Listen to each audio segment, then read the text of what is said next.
All right, we're back. We're recording now. Is this thing on? It's on. Welcome world to another episode of Models Talks, a safe place for keeping it playing, where we keep it culture every time, all the time. It's your boy Young SL.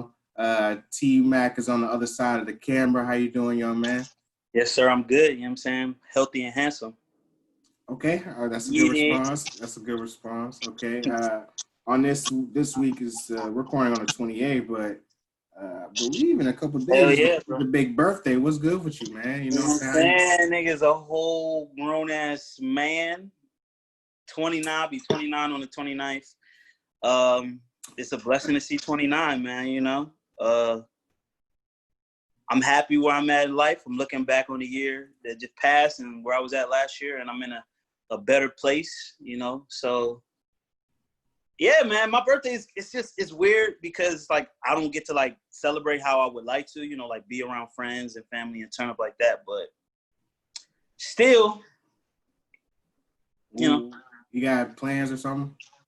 Little plans. You know, I took a whole bunch of time off from work, so I won't be probably from now to the end of the month, I'm not going to work. And the first week of July I got off.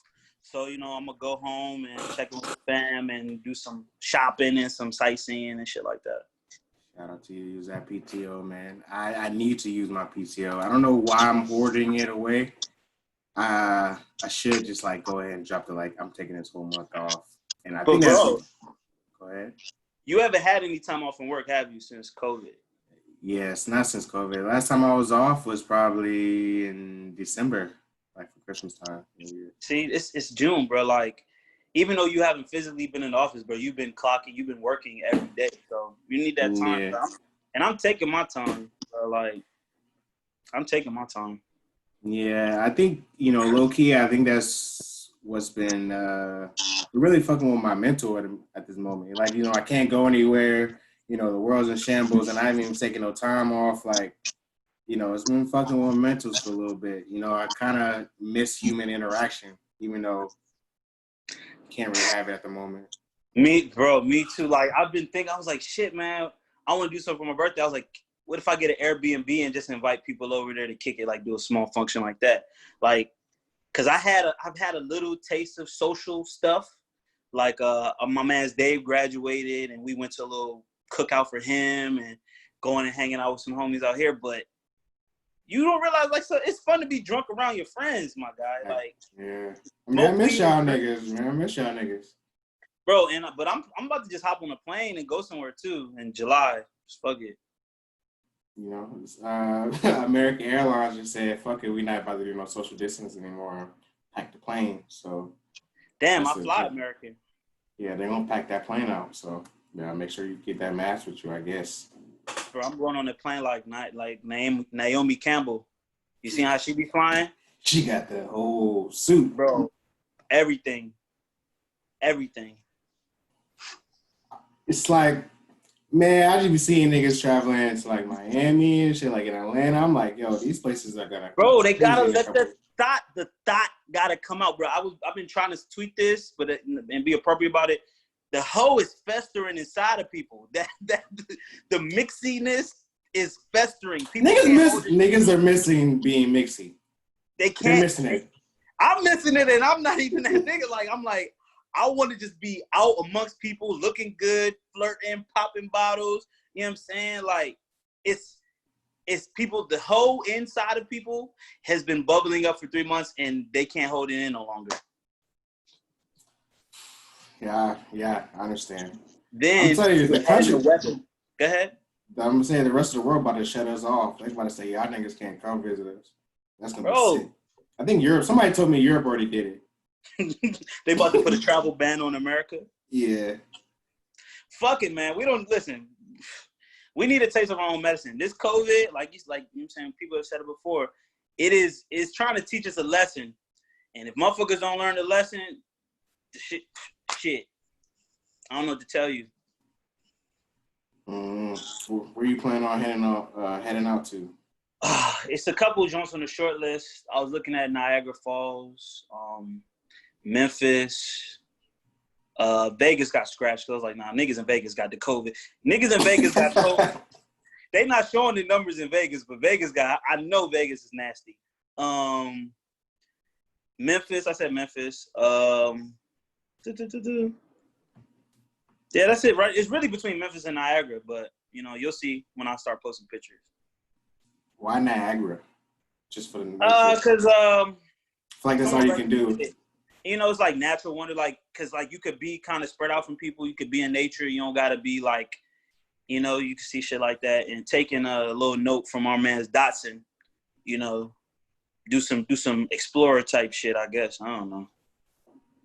I get that. I just want to be around some water and some drinks. That's all I really want at this moment. Just to get out on like somebody's beach.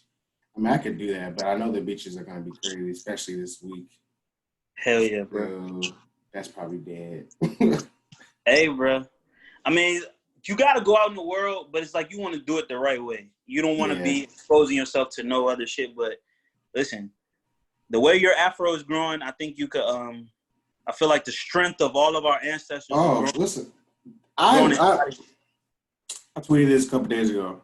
I'm in conflict because I'm feeling the ancestral vibes coming through my temporal lobes because of this afro growing, but I'm also missing a fresh fade. You know what I'm saying?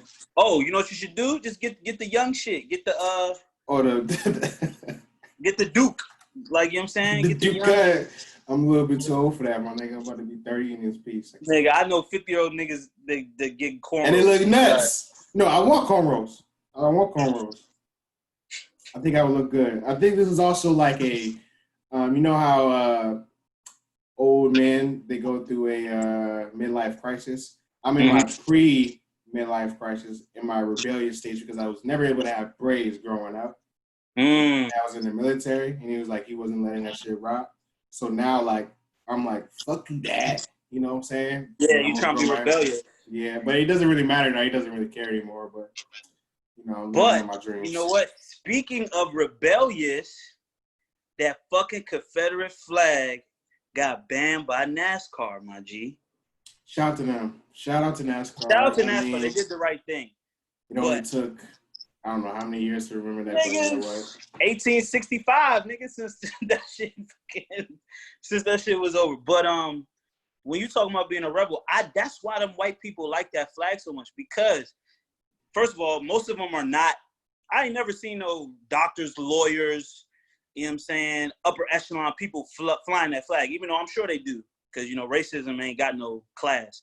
But they like that rebel brand, that rebel, you know what I'm saying? Because they're like, yeah, we're outcasts. They like that rebellious shit, and what draws them to the flag, you know what I'm saying? Especially the Southern people, they like that shit. They're like, yeah, we shoot guns, we drive fast, we fuck bitches, we get our, you know what I'm saying, big balls, we ride bulls and shit.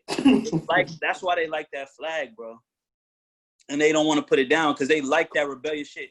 It's always gonna be that shit to try to go against the current. And sometimes it's good to go against the current. But the current of good is going one way, and all these evil motherfuckers are trying to go the other way. Fuck that flag. Shout out to NASCAR, man. Bro, they lost the war. They lost. They lost. Got statues. I don't understand. Like, you know what? You try to understand people's their point of view, but I can't understand why you are so gung-ho on the Confederate flag. I'm gonna tell you why they fly the flag because they can. You're traitors. You're traitors to the American country. To the Union. You're so American. Yeah, you're so American. You love America. You gung-ho about the red, white, and blue, but you're supporting. You love a Confederacy that tried to separate from the Union. Traitors. One. Mm-hmm. Then they lost. You lost the war. Mm-hmm. So now you're rapping losers. So now you're saying you're instinctually a loser. Straight up. That's a loser's flag. That's a loser's mentality. Like, what you mean? You all lost the war. Like, and then, but they still like those guys. All that shit stood for, they still like that, though. They like, yeah, fucking niggers. We'll hang them up. We'll string them up. We'll shoot them. They like that shit.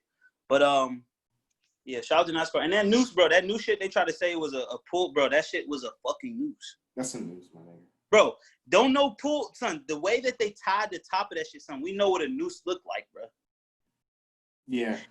And not to take away the fact that niggas is getting hung randomly around the country. Speak on it.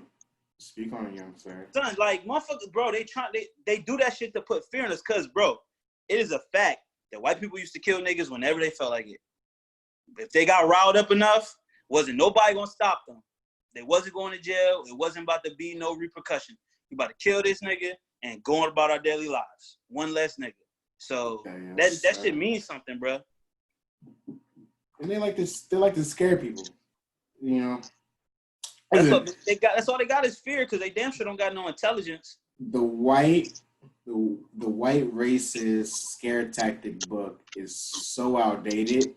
It's like y'all don't want to revisit the scare tactics anymore.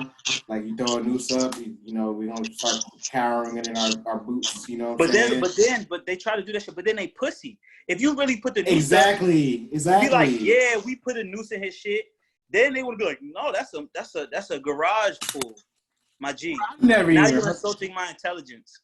Come on, son. Like, and if you saw so to the listeners that if they're not aware of the NASCAR situation, there's a black NASCAR driver. His name was Bubba Watson. I believe his last name is Watson. And first name was Wallace. His first name was Bubba. Shout out to Bubba. He's a black NASCAR driver, and recently he has a garage where his car is at, and he walked in, and I guess there's a garage pool that pulls the garage door down, like most garages, but it was in the shape of a noose. Now, ironically, it's in the only garage of a black person. The only one had a joint like that. His is the only one. Yes. So then NASCAR, and this is after they was this before or after they said they wasn't fucking with it? This is after they banned the flying of the rebel flag. And after, like, Bubba came out and, like, had Black Lives Matter shit on. Okay. So now, like, you think all these things are coincidental? And, and now that NASCAR had the FBI, shout out to them, at least reaching out and say the FBI needs to investigate this for a hate crime or whatever. But the FBI investigated it, and, you know, I don't know why we should take the FBI's word for anything, because they're racist too, and they've been, you know, complicit in a lot of the systematic racism in the world, but that's a different story for a different day. Talk about what they did to the Black Panthers. You know what I'm saying? So the FBI came out and said, you know what, this is not a noose, it's a garage pool. Now, last couple of days, NASCAR has tweeted out, or they published a picture of what the FBI decided was a garage pool. If you are not aware what a noose looks like, it's a noose. It is a noose. Because the noose is, you know what I'm saying? A noose, you could loosen it to put it around someone's neck, and then when you put the weight in it, it fucking tightens up, and it does, and it's a fucking noose. But I didn't want to get sad and talk about nooses and shit, but I did want to applaud NASCAR for that move, because whether they doing it for clout or not, well, NASCAR was really kind of the last type of company you expect to do some shit like that, because they so deeply rooted in the South, and they're the demographic of people that mainly, you know what I'm saying, patronize their businesses for sure white. So it's like they really made a stand. I think that's a pretty big stance, you know what I'm saying? Now it's only a drop in the bucket of some shit they need to do, but it's on the right path, you know what I'm saying?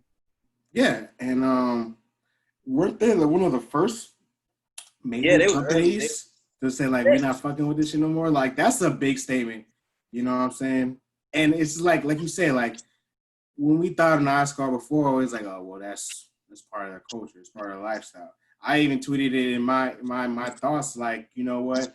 So it's sad that Bubba went through all this, but you're a black driver in NASCAR. Like, I felt like that should have been on the welcome packet. You know what I'm saying? You're going to deal with that shit. But salute to NASCAR for being, you know, standing up and trying to be on the right side of history, because if anything, the internet will not forget.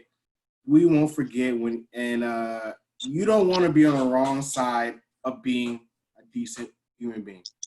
Hell yeah. Shit. Niggas always gonna remember that fuck shit. Listen, negative shit always stick out in your head more than positive shit, so for sure. And you talk about the South, I got another segue. I'm about to segue the shit out of this episode. Let's go. Let's go, sir. Segue, you talking about the South. Juneteenth, celebration of when the last slaves were told that y'all niggas is free. It just recently passed. And that shit happened, I think it was a town in Texas where these motherfuckers was still slaves, like 10 years after slavery ended, and someone had to come to them and be like, hey, tap them on the shoulder, like, hey, bro, you know you don't got to do this shit no more, right?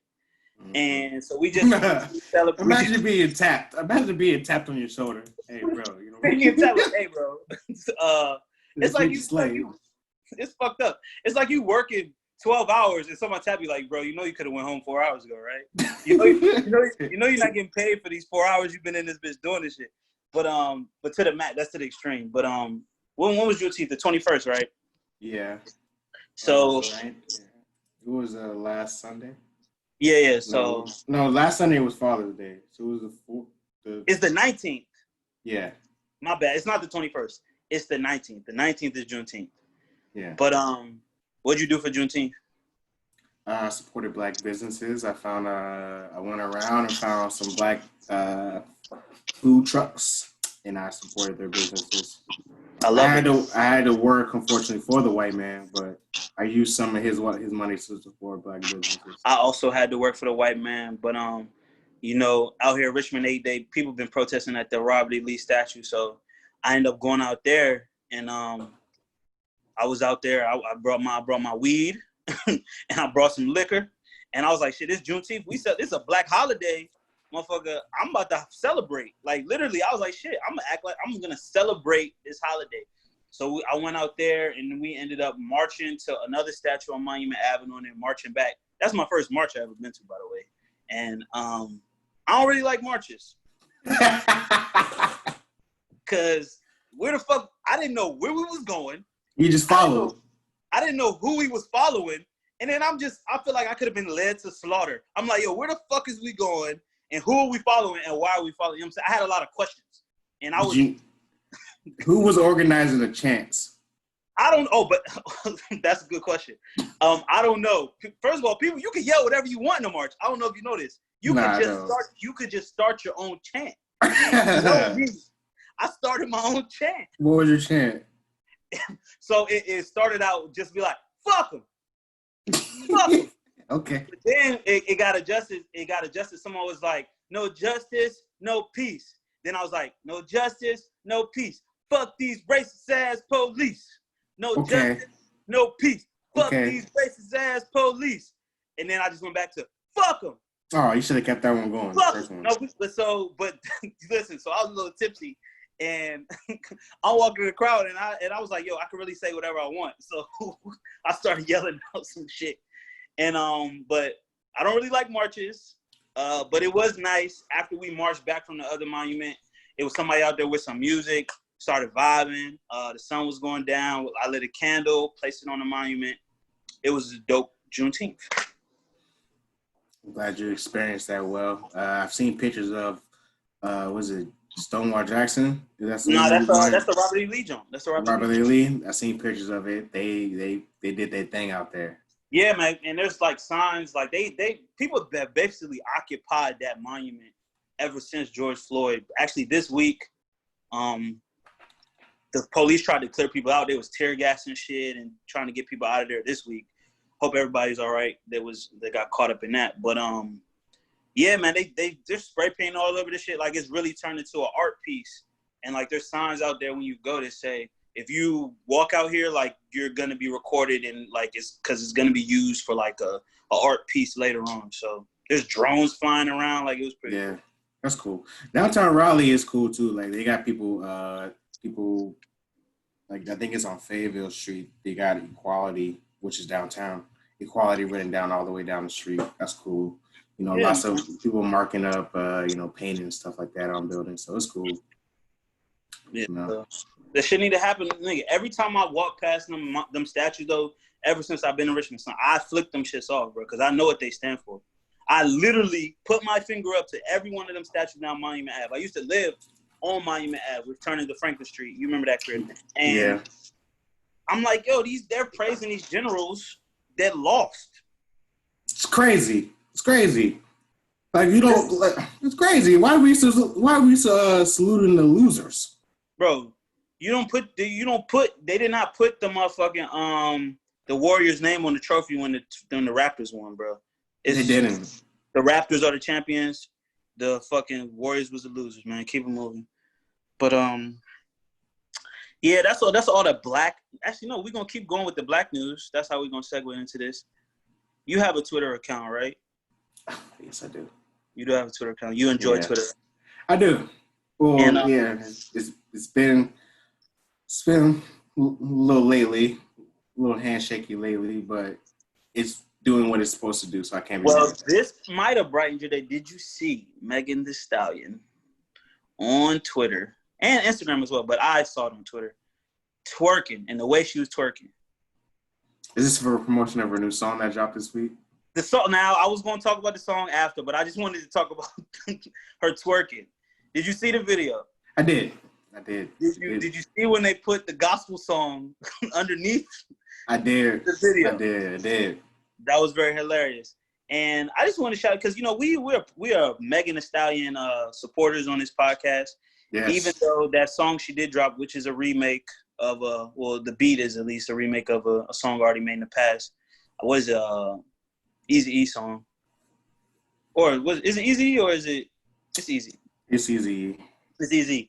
The song, women seem to like it. I guess it didn't hit me because I guess I'm not the demo I was going for. The song was all right, but her twerking is just so exceptional that I just wanted to talk about it real quick. Listen, she has a talent. She's multi-talented. She is a young, I don't know if I can use queen anymore. Queen has been abolished. I guess. Yeah, they don't like queen no more. Yeah, so she's a young entrepreneur rapper. You know, she's a leader of this demographic of black women. You know, we're stans here, so I support anything Megan does. No, we are not stans. Could we call it Smiths? We are support. Nigga, Stan killed his baby mom. I know. And put her in the trunk because Eminem did not write back to him. Can we All these people that use the word Stan, and Chris, I'm coming at you right now. Yeah. It's crazy to use the words. I'm not standing nobody. Okay, you're right. So I'll take that back. So Megan's fans are called hotties. Since I'm not a hottie, I'm gonna take it back. I'm gonna take it back to the good old days of For the Love of New York, Real and Chance. They were Stallionaires. You're a stout. I'm a Stallionaire. You don't even know what you just did right now. That's for the male. For the men, we're Stallionaires. I'm a Stallionaire as well. Yes, sir. Because Megan, like you said, she's multi-talented, but when she shake her ass, it causes ripples that go across the globe. It is real. Don't you love a real ass shaking? I love natural women, and it's not all about. And I've said this on a podcast before. I don't care about the size of your ass. I care about the authenticity of your ass. You know what I'm saying? Is it natural? Is it yours? Do you embrace yourself? And Megan for sure embraces herself in a way that I think every woman should try to. And as a young woman, she's a young woman and she's embracing herself, and you see the success that she came to. And her ass is kind of like, the butterfly effect. They say like when a butterfly flaps its wing, it might cause a tsunami on the other side of the world. Mm-hmm. When Megan shakes her ass, it causes an erection on the other side of the world. Not mad at that take. It causes blood to move in the bodies of not just men. Megan Thee Stallion's ass causes the blood to move in the bodies of mankind. I'm watching now as my new business venture is going to be dealing with the music and the entertainment industry. I'm watching now how many duplicates are going to be coming from that. Oh, you seen one already? Megan mold. Yeah, I've seen one already. That Megan mold. You know what I'm saying? Like you see a winning act, you want to duplicate it. Just how you see a product and they parodies.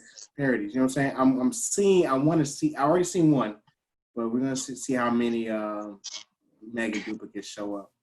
I know that's a lane. I know it's a lane for women. I like Mulatto. I don't know if you know Mulatto. I've seen her. I do like her. She's cool. She has a good song called "From the South," bitch from the South, something like that. Hard. Man. Yeah. So Shout out to Megan. I'm a Stallionaire. Stallionaires. I'm down with that. I'm trying to get down. I'm down with the Stallionaires too, man. Shout out to Megan Thee Stallion. Shout out to Real and Chance too. You know, that's my people's. Hell yeah, the first Chance the Rapper. Yes. Yes. Matter of fact, I seen a meme on Tumblr. Yeah, I'm still on Tumblr. Shout out to you still being on Tumblr because you're like one of 5 now. Bro, I get some of the best images, and I have an archive of images that I like to just go look at for inspiration and shit on Tumblr. So that's why I keep it. Tumblr was the first Twitter porn. Oh, bro, all the porn was on Tumblr. Tumblr used to be filthy. They tried to clean it up. There's still little cracks where it's still filthy, but Tumblr used to be so nasty. But there was a meme. What? You said you know? Oh, yeah. He said I know. Nah, but there was a meme of the first Chance the Rapper, and he was I guess he brought a girl. This is when him and his brother had a show, and they brought some girl back to the house, and he was like, "Fuck, what the fuck?" He said, "I gotta find it." He was like, "Yo, if you start crying, are you gonna make me start crying?" And I was like, "That is the man after my own heart, because he's empathetic to people." Mm-hmm. He was like, "Yo, baby," he's like, "Baby girl, don't start crying, because I'm gonna have to start crying with you." You know what I'm saying? So what a king. Shout out to Chance Rapper. And speaking of kings, we're winding down. Segway king. So listen, I'm rattling off. These are some things I just want to talk about because it's been a few weeks, so I kind of want to give the people a variety of stuff, especially give y'all a look into my mind because it'd be a lot of shit be going on in my head, so it'd be everywhere. And speaking of kings, I want to talk about a king that we all love and enjoy, Young Thugger. All right, Young Thug. Because of you and Dot, I became a Young Thug fan last year, about 2019, 2018. I started actually liking Young Thug. He came out with the dress and shit. It was a little challenging the norms and shit, but Young Thug is a good artist and I like it. And I'm bringing back something I did on the podcast before. We read some of Young Thug's lyrics, kind of did a lyrical breakdown. And as we know, Young Thug and Chris Brown came out with a mixtape together, which has been a lot of rotation by me.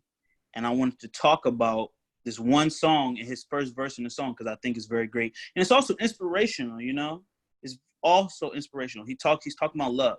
The song is called Help Me Breathe, featuring Future. Chris Brown isn't on this one. And the first verse of Young Thug goes like this. Drop to my knees, begging you please. Licking my teeth, call the police. I don't know if we're going to call the police. Call the police. I don't know if he might want to go back and readjust that line. But we're going to continue. We're going to continue. Call the police. I'm searching for peace. Nutting 3-4 times. Auto drape's gonna wake you up. Wait, you said nothing? Nothing, like busting a nut. Busting a 3-4 times. Okay, that's a lot of nuts. Because he started out dropping to my knees, begging you please, licking my teeth, call the police, I'm searching for peace, nutting 3-4 times. Automatic drape's gonna wake you, no blinds. That's a bar. You're my, yeah, that's a bar. You're my mommy, yes, I know, ma. Call the officer, lift the blouse on her.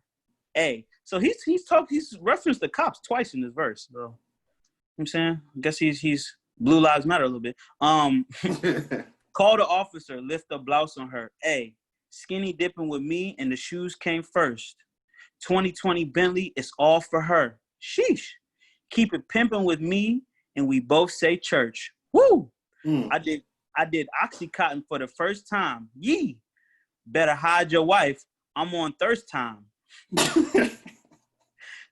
Jewelry on. Why did he get an ad-lib after he said he did Oxycontin? He said, I did Oxycontin for the first time. Yee. Better hide your wifey. I'm on thirst time. Jewelry on me icy. I'm on surf time. Fall to my knees. So that is from the poet Young Thug. The song is called Help Me Breathe. He's confessing his love about a woman. And I think during times like this, we all need to embrace love, especially affection for significant people in your life. And I just want people to take those Young Thug lyrics. And if you want to pop a Oxycontin and get on your knees, that's your business. That's what that lady say. Tabitha Brown. That's your business. That's your business. If you want to pop an Oxycontin in the comfort of your own home, that's your business. Especially during these times. Listen, we know people going through a lot in their head, all the shit that's going on in the world. And I don't recommend drug use. But I will tell you this, drugs do work most of the time when you take them. So whatever you're looking for, drugs will get you there. I would say that. I guess. You gotta know what you're looking for, because if you take drugs and don't know what you're looking for, you're gonna find some shit. I said whatever you're looking for. Okay, yeah, because so that means you already know what you're looking for ahead of time. Yes. If you don't know what you're looking for, you take drugs. That could be a wild ride. Yes, it'll be a wild ride. As a former, I was never a drug abuser, but I was a drug user, and there were highs and lows when it comes to drugs. And don't let these rappers to shit in their raps let you think that drugs are all cool. No, there's a dark side, and it will find you. Goddamn. Oh, another segue. My last segue. Speaking of drugs, someone who used to be on drugs so heavily, he called a white man his daddy. Who am I talking about, Chris? White man his daddy. He went to a house that was white and called a white man his daddy. Yeah, Yeezy? Yeezy. Ding, ding, ding, ding, ding, ding. Kanye West. I'll call him Kanye. I don't know Yeezy anymore. Kanye West. Formerly known as Kanye West, now Yeezy. And I guess it's kind of like a Black Excellent moment, trying to give some shine to him. Hopefully he's come out of that dark cooning pattern. He just signed a deal with the Gap. I saw that. A 10-year deal. So there's going to be Yeezy, I believe just apparel. I don't think he's doing shoes in Gap stores. So he's going to have like Gap Yeezy collabs that's going to drop exclusively in Gap stores. And it's a major deal, man. Like, put aside his cooning and all that crazy shit and all. Well, we don't know if he put aside his cooning. Okay, well, for this argument, I'm gonna put his cooning aside. Cause listen, you can do coon things, but if you reform, you can uncoon yourself. We have to confirm with Dr. Umar about that. Okay, yes, we're gonna email Dr. Umar and we're gonna ask him if Kanye is still a coon. But when we just talking about Black people in business, as Chris, you are an entrepreneur aspiring to open up businesses. I aspire to also do the same and have multiple streams of income. This deal is kind of monumental for him, especially we seen where he came from, where he was like houseway. Yeah. Still got the answers. Yeah. To trying to struggle to get into the fashion game, to be going in 50 million in debt, to coming out of debt, to having over $1 billion in sales for your shit, to now signing a 10-year deal with Gap, who actually he's helping the fuck out of Gap. I read an article in New York Times. They could probably benefit a lot with Yeezy. Gap only did like $3 billion in sales last year, and Yeezy did $1 billion. And they're gonna eat. So they're gonna eat together. And just for people, just for your mind structure, obviously we know there's ups and downs in this life and business. But if you take anything from Yeezy, minus the cooning, you could take maybe his perseverance and especially chasing your dream. He just signed a 10-year deal with the Gap, and it's probably very lucrative. The numbers have not came out yet. I just want to shout out that because Kanye West is definitely top two. My second favorite rapper of all time. And especially somebody I rooted for, spent money on. I just want to make sure that I support things that are actually positive. And it seems to be positive. It seems to be coming on the other side. You know, he found God. And he found God. He was doing that cooning shit. Damn. Well, I do. Still is what it is. Yeah, I wanna give Kanye his flowers for this. I know a shout out to one of my favorite Kanye songs, Spaceships. Yep. He was talking about his experience at the Gap and how he was working. You know, he hated working at that job. So shout out to him. And I remember one thing he's always said about his idea for Yeezy is to have fashionable gear at decent prices for regular people. That was one of his goals. It's just because of higher ups and whoever the powers that be that made his product so expensive. So I salute to him. I still not fucking with him wanting to vote for Trump, and he's been on. He said it in 2020. He's still fucking with Trump, but I know that he's a black man at heart. He does care about his community. Yeah. So it's like I'm in the middle with him. Like, and bro, he doesn't like he said a lot of coon shit before it, but he's come back on his coon shit. Like he doesn't double down after he gets the education on his coon shit. Yeah, but this is a man who also confirmed to say, kind of just like Terry Crews, who was running full speed into other men for money. Kanye West literally said that I don't read. Yeah. He literally said I don't read. So you can never really trust someone that far who doesn't read. But yeah. So I salute him on his journey with the Gap. Salute the Gap for. I mean, I don't know how long this is gonna work, but you know, I've seen who he's tagged as, directors of it. He tagged like his creative director as a Nigerian woman. I can't remember her name, and I apologize. She listens to this podcast. I can't remember her name. Yeah. But I think all of his people that are tasked for like creative directors are black people for the most part. So salute to him. You know, I wish his brethren, Virgil would follow suit, but we'll see. So salute to Yeezy for that. Yeah, man, and that is the Terry Rundown wrap up. I don't know what the fuck we're gonna call that, but we hit everything that I wrote down on my list. I just want to kind of talk about those things because, you know, some of them are sad, some of them are funny, and some of them are like inspiring, like Megan's ass.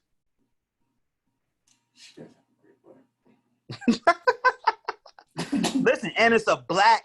But that is God's gift. Let me ask you, Terry, how do you feel about bruh having the #1 song in the country this year? Who's bruh? You know who bruh. Oh, bruh. This is when I never listened to. I haven't listened to this song. Oh, I was. It's crazy because I was at a function. The only function I told you I went to, bruh. My man's that graduated, and the girls that were there put on that video. Because they said, oh, we want to see Nicki. We want to see Nicki. And I literally went around the corner and refused to watch the television. But standing strong.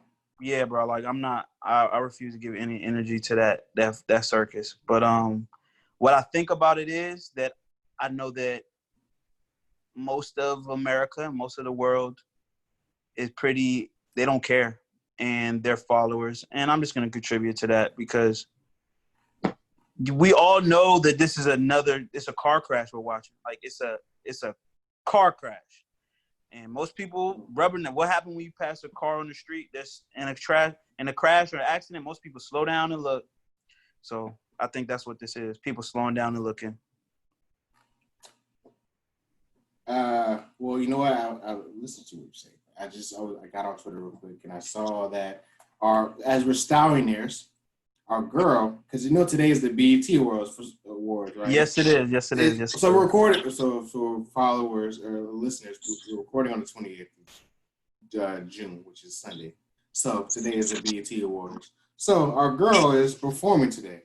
Mm-hmm. So I will be tuned in. I'll be tuned in. As a top Stallionaire, we'll be tuned in. Yes, and at least I will be recording it, and so I will watch it later on. Okay. Even though I'm not a fan of the music per se, I am definitely a fan of the movie. She got bars. She can rap. Yeah, I just think it's been a wave lately it's been a wave forever of people just remaking too much shit. Like, I want more originality. I want to push these artists to stop taking hooks from other hit songs or beats from other songs. Like, if you're going to sample something, sample a drum. Don't sample the whole bass line or the whole, you know what I'm saying? Like, I just want more creativity, but I'm not speaking negatively about the Stallion. You know, shout out to her. I mean, it's not speaking negatively. It's criticism. It's a constructive criticism. Yeah, but we know how criticism goes. We seen what happened to J. Cole. You wanna touch that? I mean, we didn't get to touch on it, but I think we gotta kind of have the same viewpoint. we don't have any women on this podcast, so we don't at the moment. So for our listeners who would like to join in, please let us know because it's nothing but a Zoom call. We can send you Oh, there. for sure, man. You know what I'm Chris saying? been saying, Chris, you've been saying a lot. You're like, yeah, we want to have people call in. I feel like with this Zoom, we kind of have an opportunity to do that. Yeah. Briefly, I keep it real brief for me. Clout, attention and clout is a hell of a drug. I used to hate saying the word clout and not wanting to use it, but it's a hell of a drug, my guy. That's all I gotta say. Oh, for sure. People get high off that shit. You know what I'm saying? Yeah, when it comes to that whole situation, man, I feel like there's so many obstacles you got to navigate as a man, as a black man, especially when speaking to a black woman. You got to always acknowledge the past and history of them being Right. silenced, not being listened to. Yes, sir. That's 100% right. And you always got to always acknowledge your. And then it's like, as a black man, it's like you kind of wear every offense that black men have committed against every black woman when you talk. So Right. just when J. Cole had a critique of a girl who clearly everyone knew there were 3 people she could have been talking about in that initial tweet, he was included amongst them. He said it in the song. I feel like she's talking about me. And if she is, I'm going to address what she said. And me and Chris was talking before we started recording. The first thing that I took, the main thing I took away is that she has a very clear perspective on how black people should be going about moving around in this country, protesting and fighting the power, right? And she seems to be a very articulate, educated woman. But I feel like J. Cole was trying to say that not everyone is articulate, as educated, or as privileged as you. So when you speak sometimes, this was another mind that motherfuckers have. Don't tell a woman how to say nothing. Don't tell a woman about her tone. Your tone kind of make me. I think J. Cole was trying to say your tone make it to where you're not reaching the people who might need to hear your message the most, which is the people who from low socioeconomic communities, people from the hood, people who don't have higher education, people who are the most at risk, really, when it comes to all of the systemic or systematic. I don't know which one it really is. I think it's systematic shit. Systemic. Because I actually Googled what's the difference between systemic and systematic, but I can't remember now. But the people who are most vulnerable to the attacks from the system are the people at the lowest sector of our population. The people with the least money, who can't fight the cases in court, who don't get the benefit of the doubt when the cops pull up. You know what I'm saying? And I feel like J. Cole is trying to say, when you're talking to those people, you kind of alienate them because you're saying, y'all should know, when really, niggas don't know. But it is what it is. Bruh. That's my biggest point as well, bro. Like, as a great leader, you have to understand how to talk to multiple segments of people.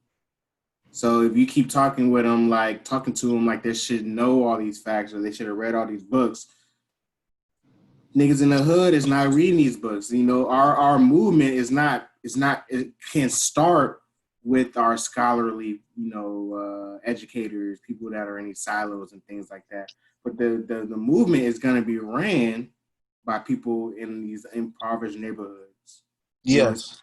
The revolution is always started by the poor and disenfranchised. Yes, because they're the ones who's feeling it. They feel it daily. We might get like people in the middle class, you might feel a break from it when you go to your house, or when you know what I'm saying? Or when you might feel a break from it in your neighborhood where it's not a lot of crime, or where, you know what I'm saying, where there is a fucking, where you got to go through a gate to get in, or there's security codes and shit. But people don't not everyone lives in buildings where there's a fucking, you got to buzz in to get in the building, or there's a security code. They live in fucking neighborhoods where, they live in neighborhoods where they're vulnerable to everything. So that's what I want to take away. That's what I took away from it as well. And another thing that I think I chuckled, but it wasn't nothing to chuckle about. J. Cole acknowledged the fact that like niggas thought he was a holier than thou, or like he was a leader of the movement, when he was like, I'm not really that nigga. Like I'm still It's like I went to college, but I'm not the most well read. Like, and that was like a critique that we have with not with J. Cole, but with his fans, that they put him on this pedestal of being the greatest conscious rapper of the generation or something like that. Yes, So yes. so I think that was something that, you know, he's very self-aware. He was very vulnerable. I think he took his ego out, but I'm just you know, I'm a man, and I listened to some of the critique.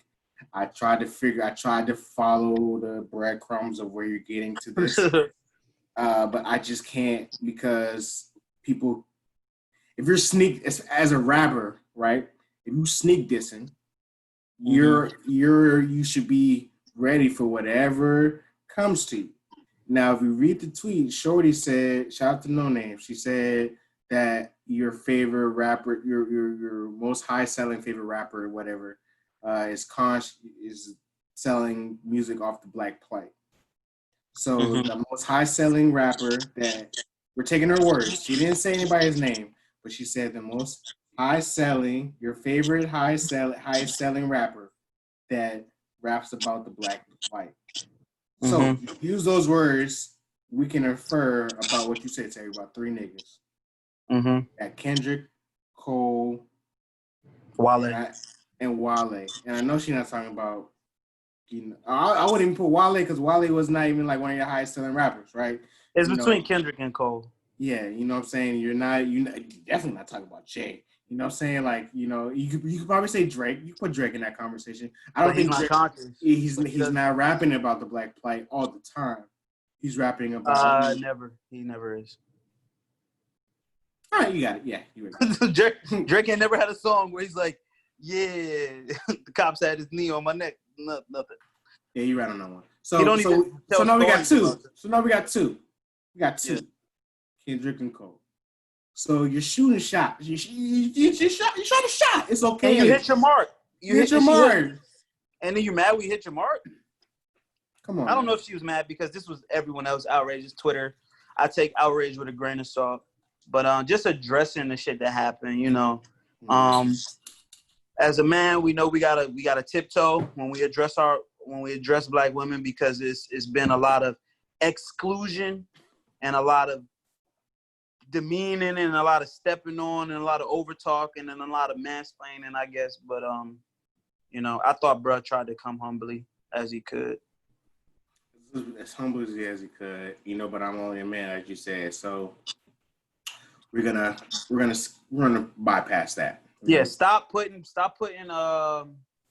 celebrities, stop putting people who are very visible and have a lot of followers on a pedestal. They're just human like us. The only thing, you know what I'm saying, stop putting them on a pedestal. Don't look to anybody as morally superior than you, like, unless you're an evil fucking person. I mean, just kind of think that most people are capable of doing bad things, and just because they have a lot of money or notoriety doesn't mean that they aren't. You know what I'm saying? That's all I want to say. Fuck praising famous people. Shout out to them for being great, but don't praise nobody. Good people. All right, well, Terry, is that all you got for your? Yeah, for the longest intro ever. Yes. I don't think we kept it funky, but we kind of kept it funky in the topics. Yeah, that was it. Yeah, I kept it funky about everything. Kept it funky about Juneteenth, NASCAR, Easy, Megan twerking, Young Thug. You know what I'm saying? Mm-hmm. All right, well, let's just get right into our conversation of the week. So this week, we want to keep it light. We want to keep it funny. We want to keep it player. So since I've been asking for a long time for niggas to send me letters, y'all haven't done it. So I've gone and searched the internet for letters, and we're going to give our advice to some of these questions that people have. The Mother Talks way. Yes, sir. All right. So Terry, our first question of the day, as it loads up. Not great. I don't know these people. They didn't reach out to Mother Talk herself. But I read their questions, and I thought that we can give them more player advice than people on Amazon. Yes. Very player. All right. So the first question is, I have a boyfriend of 6 years. I have feelings for him, and someone else. My boyfriend doesn't know this, but it eats me. But it eats at me every day, knowing I can never tell the other guy how I feel about him. How do I work through this when he's in my thoughts every day? What you think? So How she's do in you love work with. So she has a boyfriend, and then there's another nigga. She's in love with both of them, but she can it? never Okay. express her feelings to the other man. Um, What is your suggestions for her? And first thing, I want you to go first. hmm. I'm What do drinking, you I'm drinking a little wine, so I'm here with you. what do you think she should do, man? I think that she needs to get a burner account and let it off. And let it off through a You let it burner off. account? Let it off of a burner account. You know what I'm saying? Don't say your name. If you want to say your name, go ahead, but just let it off on a burner account. Write it off in a diary or a journal because yeah, it sounds like you're in love with two people. You can't be in love with two people unless you're in that type of situation. I disagree, but I'll continue. All right, we'll get there. We'll get there. Like you gotta get that feeling out though. I think that's the thing that my first thought is like whatever outlet you have, you gotta get it out. So if it's a journal, I write it out, to deal with that in your own sense. But if you want to actually tell the person, I create a burner account, no evidence. What do you think? Um, I feel like the only thing that I agree with you, everything you said. I think she definitely needs to get it out. But my question is, I don't know if that burner count is gonna be, word of the day, catharsis that she needs to really work through her feelings, because she says she's been with her boyfriend for what, 6 years? 6 years. So she definitely loves him, but she says she's in love with him, so she has feelings for someone else. And I want her to express them, just like you want her to express them. You want her to be able to get that out. Now, gauging from the question, I feel like she kind of doesn't feel like her boyfriend is open to polyamory. Sounds like it, yeah.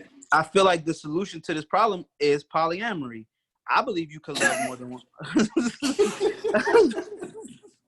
I feel like you could love more than one person at the same time. I feel like you can. I feel like it's a very viable thing. Now, how she goes about that, I feel like she knows her partner. She knows whether he would be down for it or not. And if he's not, then you're going to have to either choose to never explore those feelings with the other person, or you could break it with your boyfriend, or you could try to go on a break with your boyfriend, explore the other feelings with the other person, and see what it is. So you're saying you want her to sabotage your current relationship? I didn't say sabotage. She is thinking about day and night another person. She said day and night. Yes, I understand that. But it seems like, so you can't just, it could be just she's feeling this person at the moment. Like, saying you have an infatuation with this person. She has to explore it. She has to explore it. And she has to explore it more than through a burner account. She needs to tell that other person how she feels. And you know what? This is what I'm going to say. Don't tell your boyfriend how you feel about the other person. Go to the other person. Tell them how, either do it through the phone. I would say in person. Tell them how you feel, but do not act on those feelings. Express your feelings to the person. Do not act on them, and then see what their response is. Now, she could end this whole thing. She could say, yo, I love you. And that person can be like, well, I don't think about you like that. And then she saved herself a whole bunch of trouble. That person don't love you, but you love them. Yeah. That's dead in the water. Then you could go back to your boyfriend. You express your feelings to the person, and then you're good. I mean, I agree in the sense of you got to get them feeling about. I don't know if you could bring that to your boyfriend, because if Mecca brought can't this bring up it to me, you can't listen. I'm like, that shit dead, shorty. I mean, I don't know what we gonna do. Like, you can leave. You can't bring that to your boyfriend, because so you got to get it off in a burner account, or I like not in person. I feel like the burner ain't gonna be enough, though. I feel like it's not gonna scratch the itch of love. Now I see there's more questions that I ask, like, why do you feel this way about this person and not your boyfriend? Why do you? No, like, do you not love your boyfriend in that sense anymore? Like, is something your boyfriend's not fulfilling that this other person's fulfilling? But see, that's when I counter with this. I feel like no one can be everything to someone.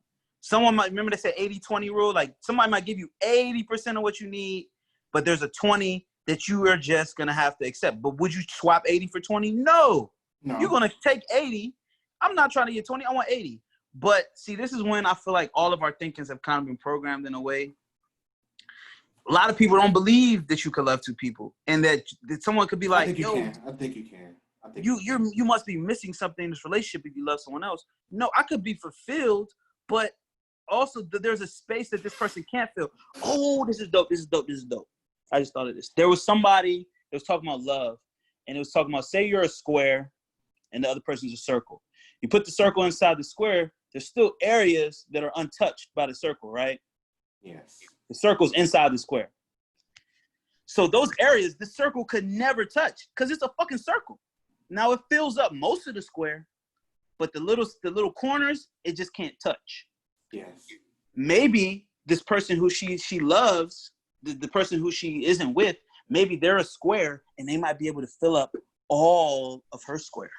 Or they could be a diamond or some shit and still not touch the spots that she needs touch. Who knows? But just to keep it short and sweet, I feel like polyamory needs to be at least put on the table and discussed. I agree with you now. I'm thinking about it now. You know what I'm saying? If you haven't asked, you don't know if it's a possibility. Yes, you don't have to act on it. I don't want her to cheat. That's what I'm trying to avoid. I don't want you to be dishonest. I want you to be honest with your feelings, with your boyfriend. If you're keeping a player, like we're supposed to do. Yeah, you gotta go to your boyfriend and let him know what's good. Is that player? Yeah, because listen, it's not player to hide and tell lies. No, it's not. It's not players. No, it's not. And it's player to keep it 100. Yes, especially with somebody you're dealing with. Yeah. So, but see, I think once you come to somebody and say, "Yo, I love someone else," that's a deal breaker for a lot of people.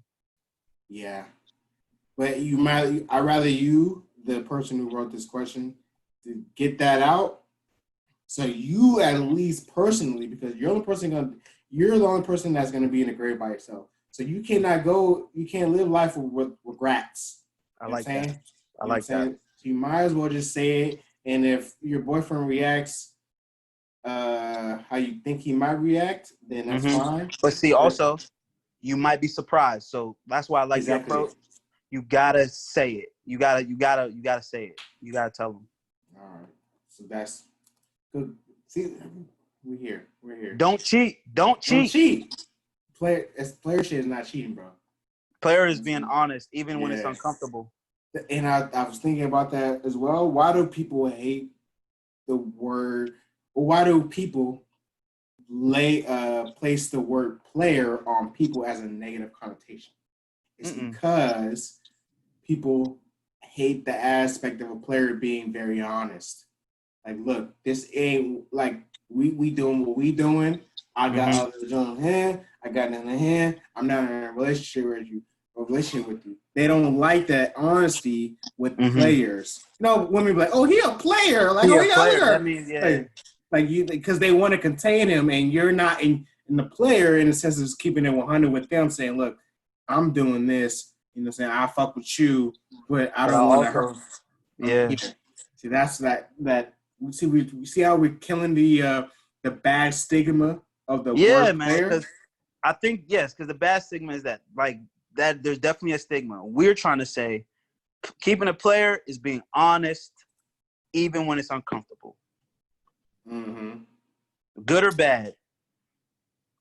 All right. So the next question today is, how do I move on after a breakup?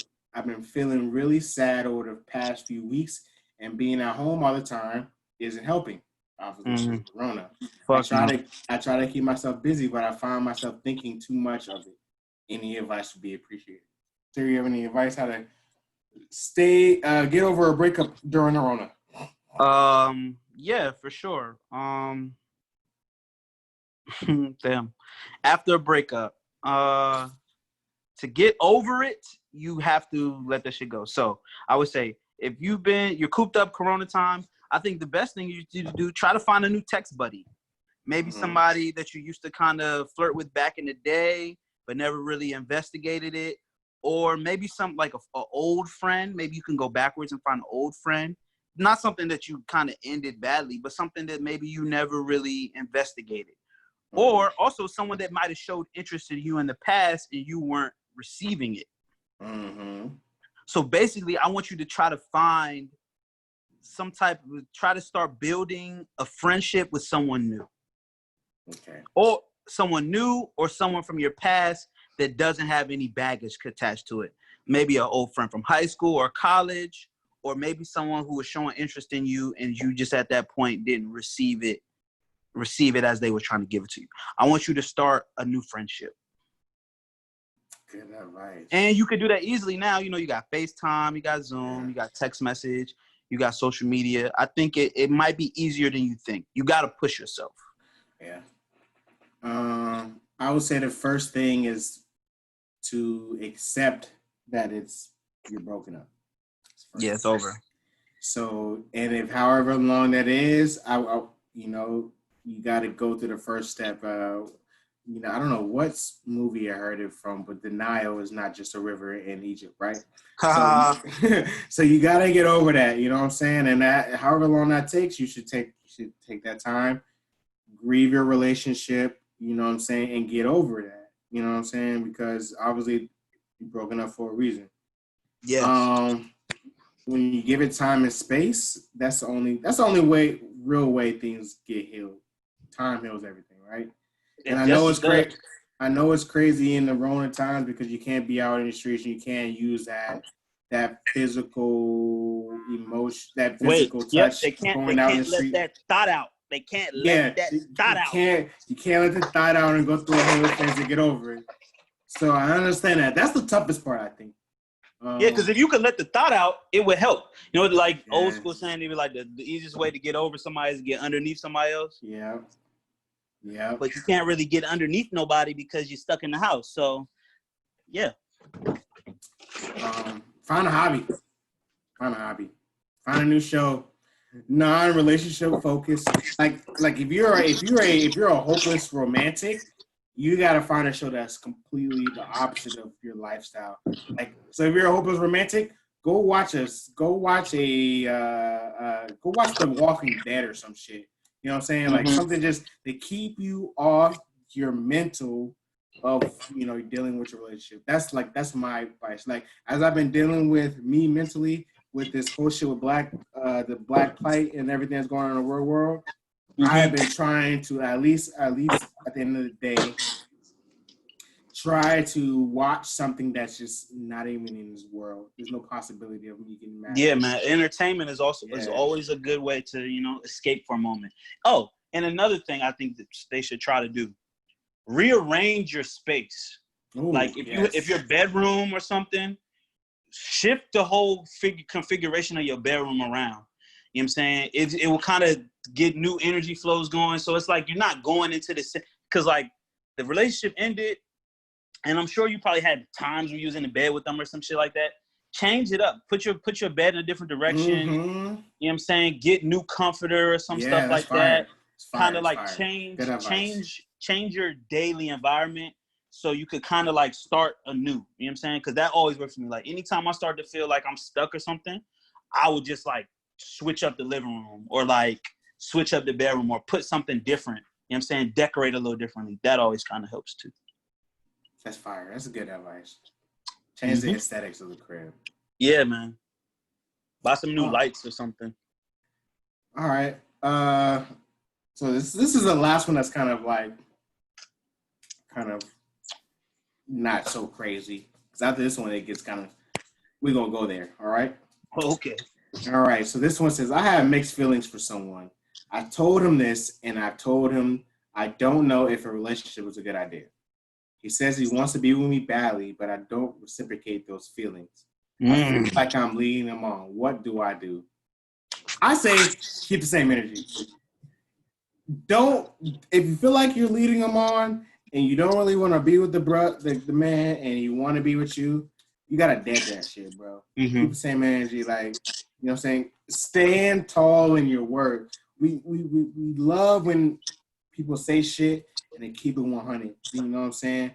I said what I said. You really don't fuck with bruh like that. You don't want to be in a relationship because you know what I'm saying you want to keep it a fuck buddy shit.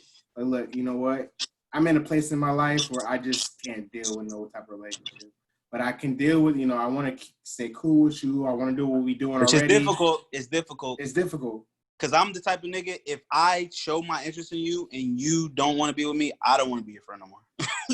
That's fine. And as long as you put it on the table as long as the person whose the feelings are kind of mixed, stay strong in their feelings, it's easy for you to make a decision on how you want to react. So like, look, shorty, bruh came to her and said like, I want to be with you. Like, I don't know about that. You know, I'm not really feeling a relationship right now. Blah blah blah blah blah. All he needs to do is decide where he wants to be at. If he wants to be your friend or continue this, yes, it's up to them. On him. It's up to him. Yeah. But you stood strong in your you know, you stood and what you want. Down. Yeah. So I agree with you. That was my first thought when you could finish reading is you gotta dead it. That was my first thought. But then my second thought was, if you haven't fucked him, fuck him. Because say the dick might change your whole way of thinking about it.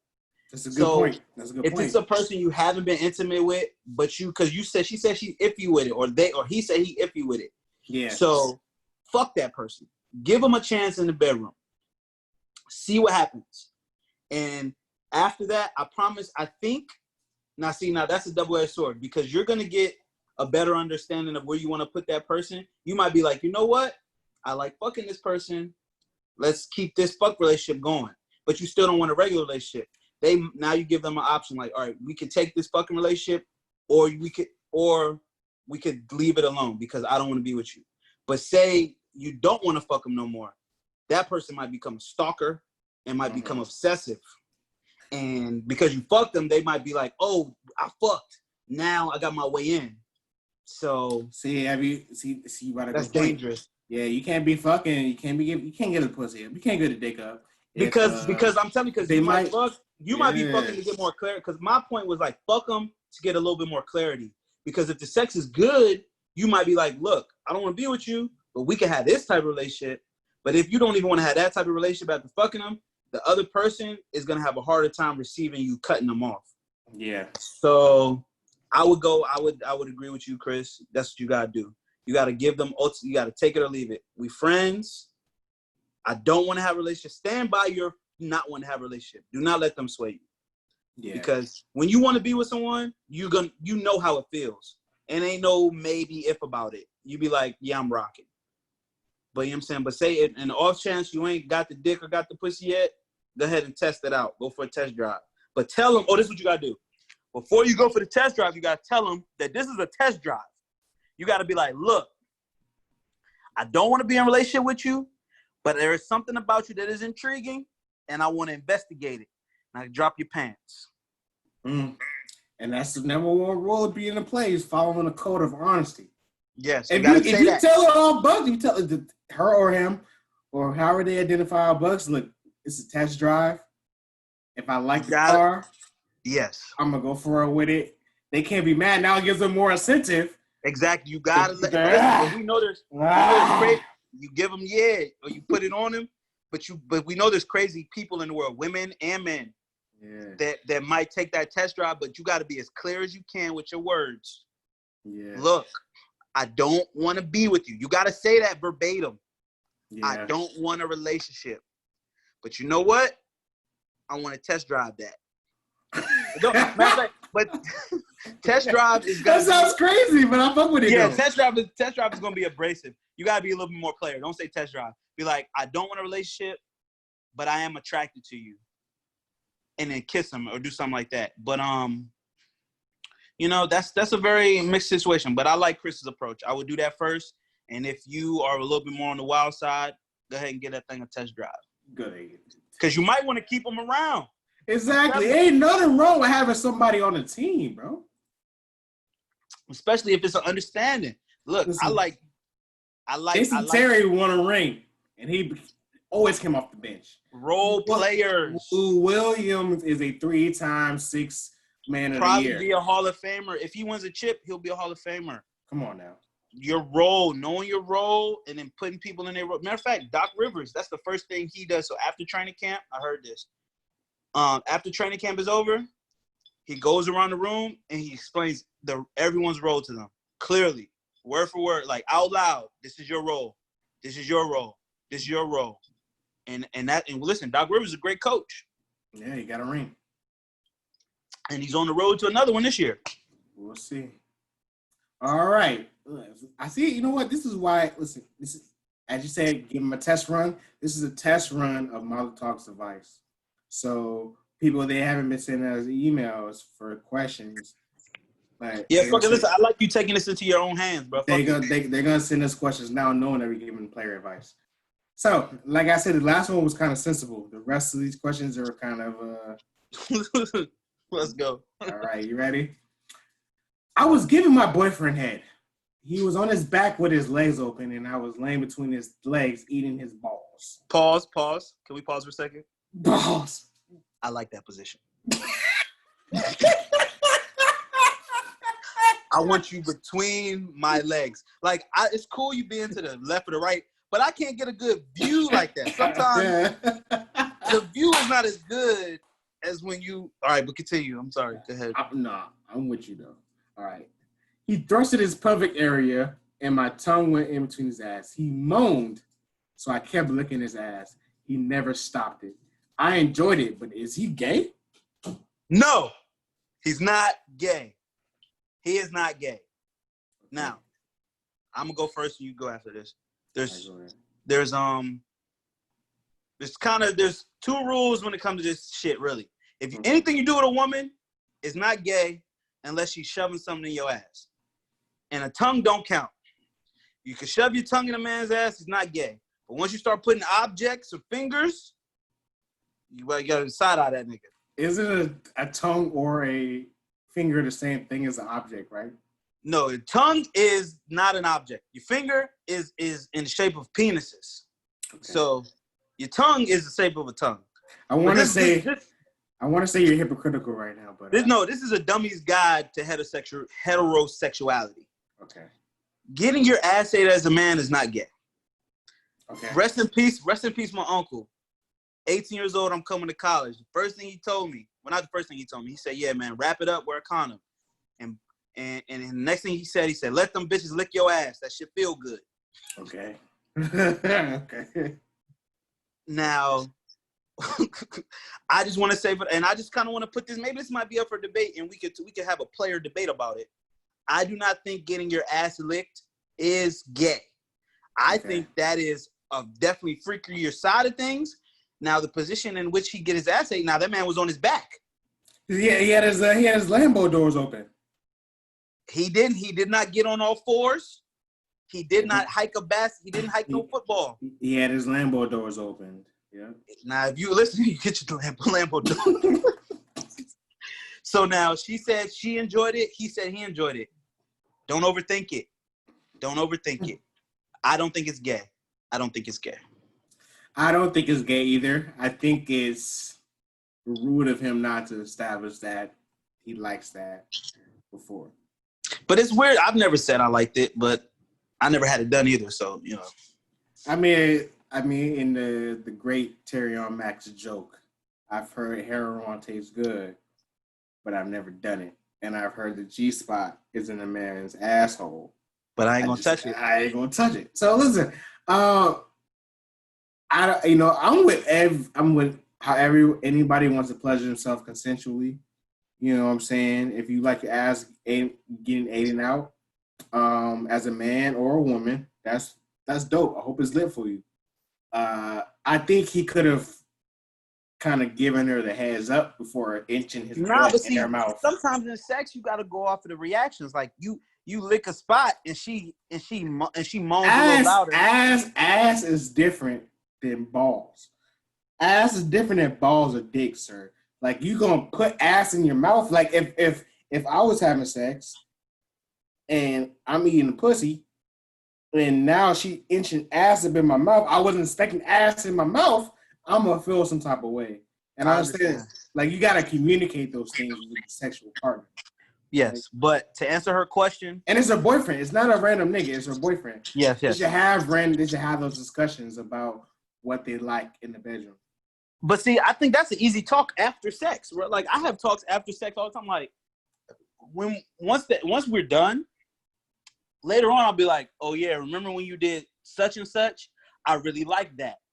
Okay. Next time, and then I even might map out some shit. Yo, next time, let's try this. I want to put you like this, or I want you to do this. So I think that's an easy conversation for her to have with him later. Be like, hey, remember when I was licking your balls and then I started licking your ass? You like that?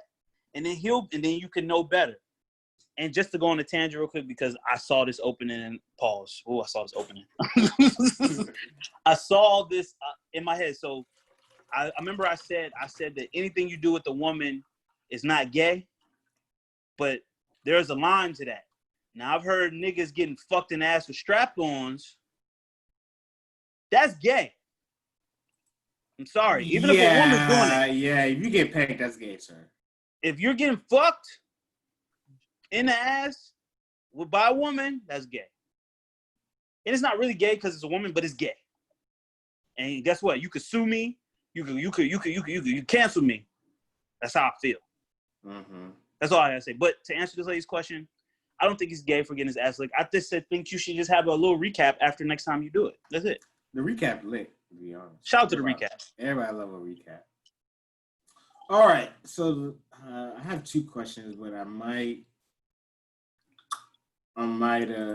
leave the question for next time we go and answer questions. So the last question I have is, my man of 4 years fucked another bitch and didn't tell me about it. I forgave him, but he doesn't feel like mine anymore.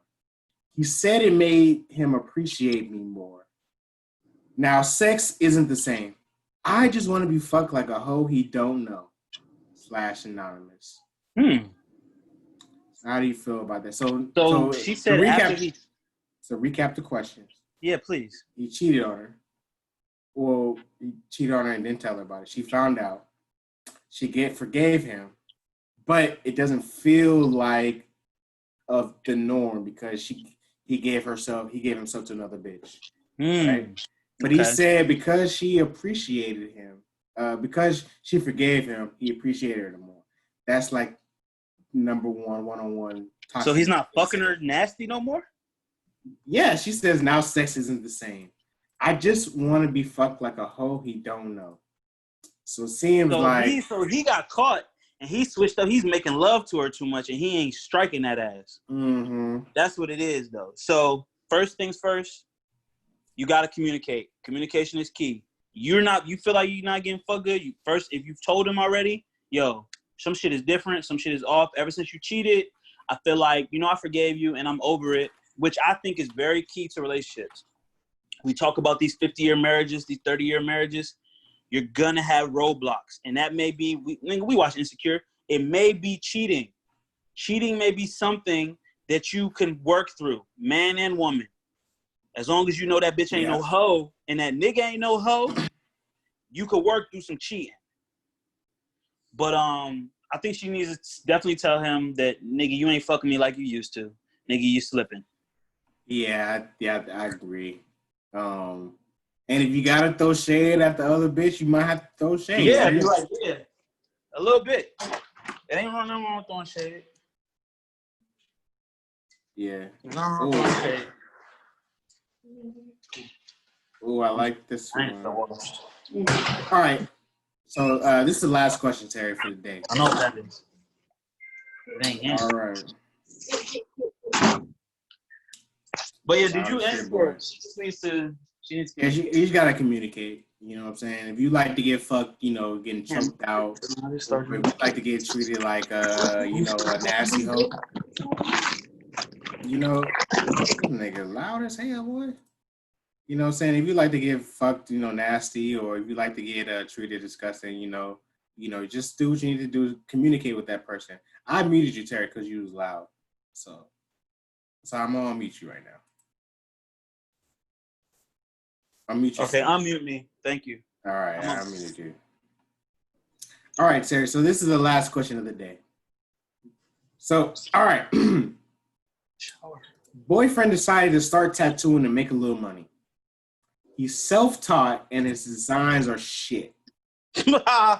For example, his childhood friend tried to choke him out after a tattoo. I've discouraged him from tattooing, but he may leave me because I don't support him. Advice. Well, you know what's crazy about this? I've been in this situation. Oh, really? Tell me. I had a friend who started tattooing, who picked up, who just was like self-taught, like, yo, I'm going to buy a gun and I'm going to start trying to tattoo. And I actually let this friend practice on me. Pause. And matter of fact, one of the tattoos he gave me got infected. Oh, wow. And it was very nasty. It was very horrible. So, but I wasn't angry. And I wasn't angry enough to try to fight him because he didn't fuck me. It wasn't something that was so ugly. It was just like, I guess the maintenance or the whatever, the hygienic shit he didn't do properly. Okay. And I actually got 3 different tattoos from him. Okay. So, my nigga, you need to stand firm. She needs to stand firm in his untalent. You got to tell her how it is. And if he leaves you because you're being honest with him, then stand tall. You got to stand tall in your truth. Listen, we just said the most player shit is being honest even when it's uncomfortable. Mm-hmm. Now, you said it once. Maybe you don't need to keep harping on it. If you said it, maybe just withdraw your support. And he's going to feel that withdrawal of support. Because if he's fucking people up and he got fought over his shit, he need to fall back. That should have been a sign for him. He needs to up his awareness. I agree. I agree. I mean, I have nothing else to say about that. I mean, I think we've had a conversation. We had a whole episode about this, about when your man's ain't really got the talent that he wanted to be in the field for. So you got to either, keep him on with him or, just let him fall on his face. And obviously, per this confessional, that somebody try to fight him because of his bad tattoo, that's a sign that, maybe this ain't the tool for you, or you maybe need to go back into your bag of apprenticeship. Yes, and I will say this. I'm going to shoot bruh some bell. I'm going to shoot him some bell. Because sometimes when you start doing something, you're trash.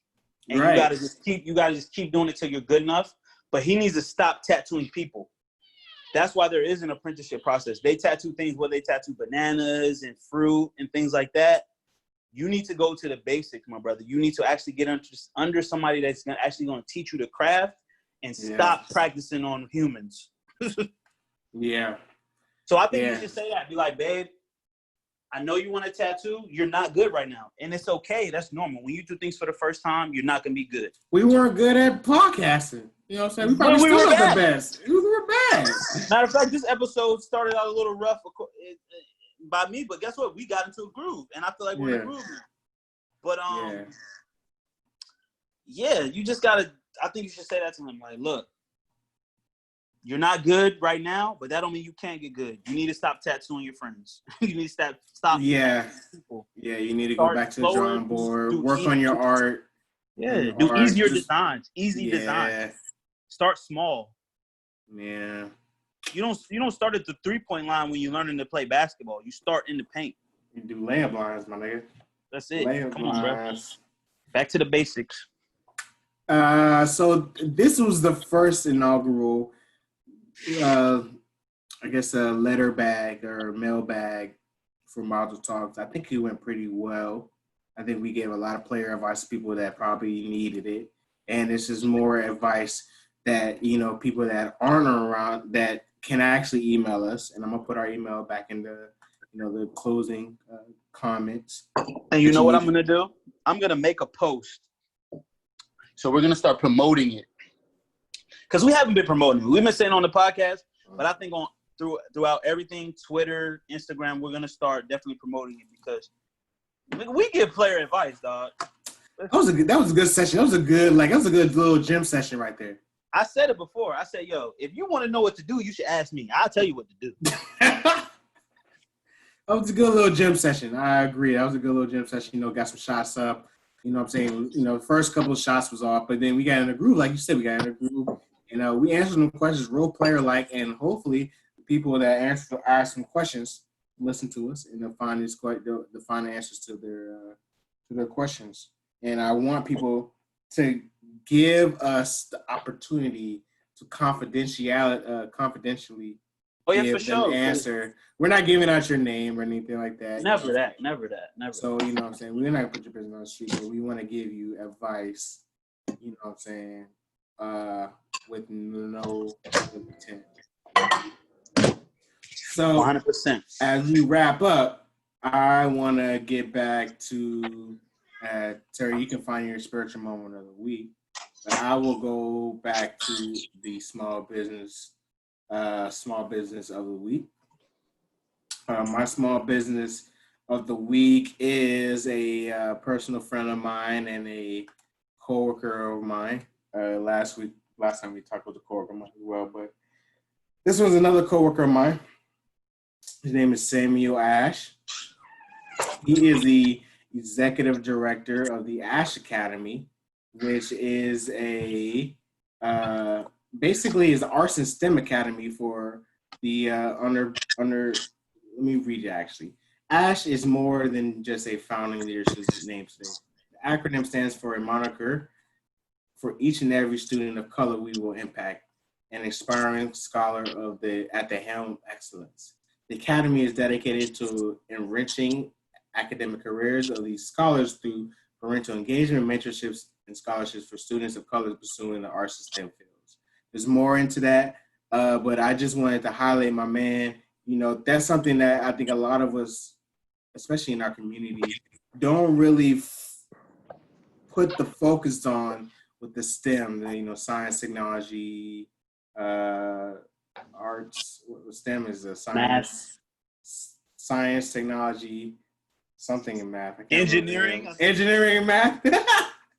I've been drinking wine for this whole episode, so I'm a little tipsy now. Wait, science, technology, and then engineering math. Yeah. So those, if you want to keep it 100, regardless if I can't remember the acronyms, those 4 categories are what is gonna push the world, the business world, anything that is dealing with what we're dealing with. That if you're in the STEM field, you're gonna help innovate the world. And it's important that our people of community, people of color, are specifically Black people, Black kids, get are into part of it. fields. Yes, because that's going to push the generations after us, and that's going to help build our generational wealth. Because in America specifically, you know what I'm saying, we're not farmers and coal miners anymore, and we are scientists, we are tech engineers, we are innovators. We need to build apps, we need to build companies and things like that in the tech space. So it's important that we get our Black people, our Black girls and Black boys into this space.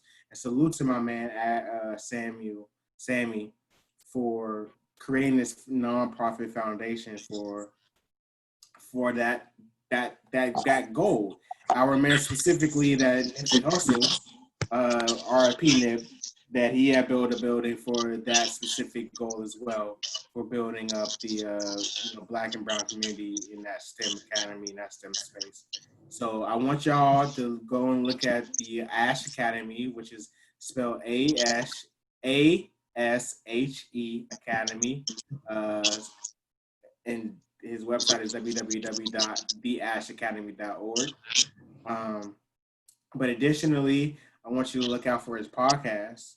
It's called the Ash Academy podcast. I was on it recently. We talked about not tokenism. We talked about POCs. Black does not equal POCs. So we had a real discussion about the word POCs, people of color, and how it kind of incorporates, how it kind of whitewashes our Black struggles and during this time. He's doing the real work about Black people in our generation and our futures and things like that. He's connecting a lot of people together in the struggle against white supremacy. Actually, from our discussion, it's not white supremacy; it's white terrorism. because white supremacy isn't supreme. It's white terrorism. So we're gonna start using white terrorism now going forward. So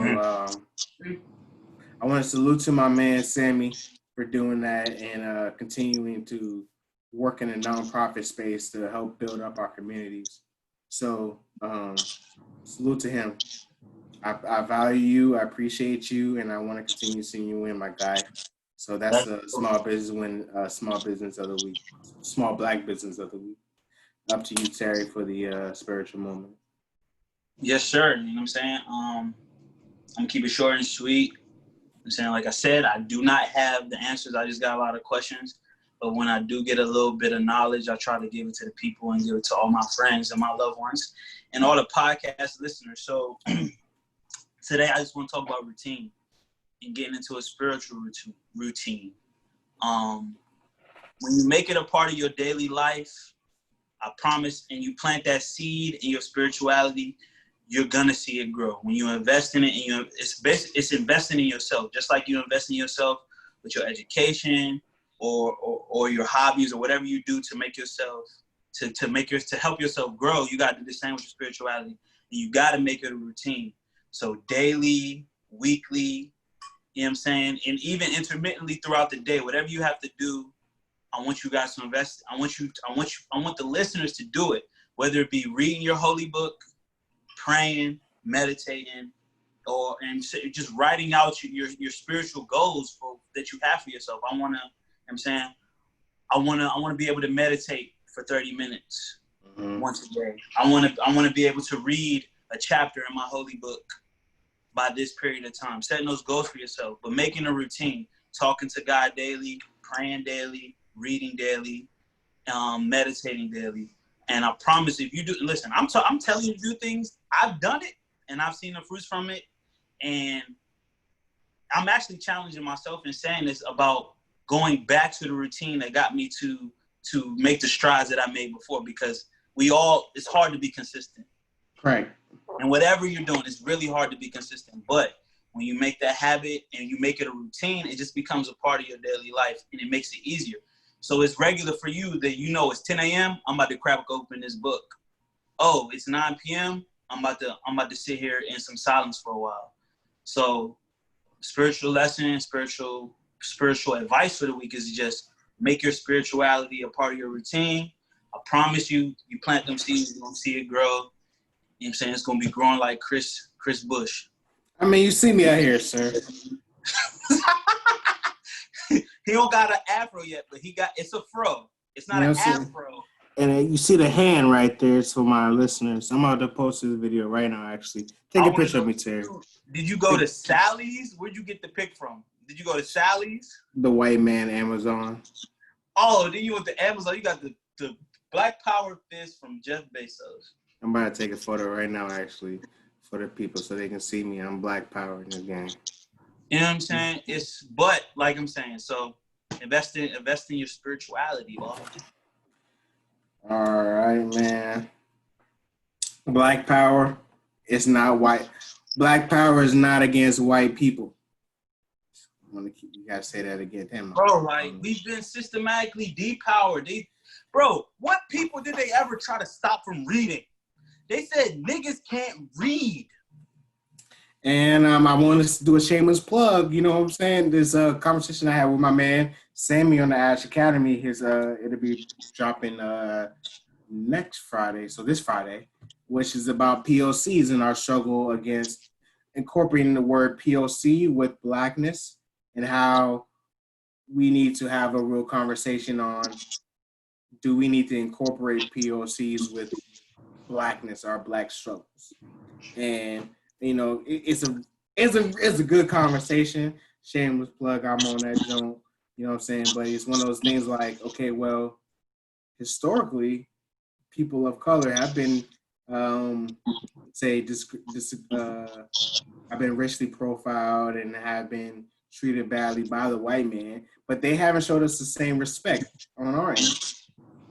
You know what I'm saying? You go in the hood. People gonna be biased to their struggle. You're gonna go to the hood, and Asian community or the Muslim community, the Arab community are being racist to us. So how do you really, like, you know what I'm saying? It's like, it's one of those Bro, and conversations. it's that's always gonna be there because Black people do that within Black people. That's why, you know what I'm saying? Like, we've had the light skin, dark skin debate. Like, it's people try to do whatever they can do to feel better than someone else. Well, you know what I'm saying? Well, we a person of color, but at least we ain't Black. Well, I'm Black, well, at least I ain't dark skinned. Well, I'm dark skinned, but at least I ain't nappy headed. Well, I'm nappy headed, but at least I got hair. Like, everyone tries to, like, I feel like that's a